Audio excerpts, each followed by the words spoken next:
এখন আমাদের তেল ঢালবো আমাদের ডাব্বায়।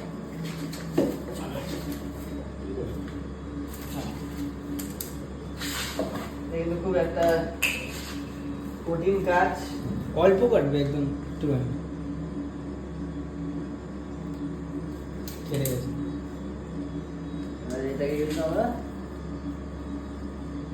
খাবো তো। হ্যাঁ যাবে, ওই যে যাচ্ছে।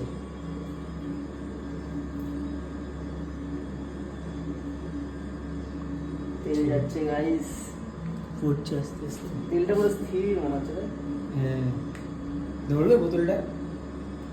হ্যাঁ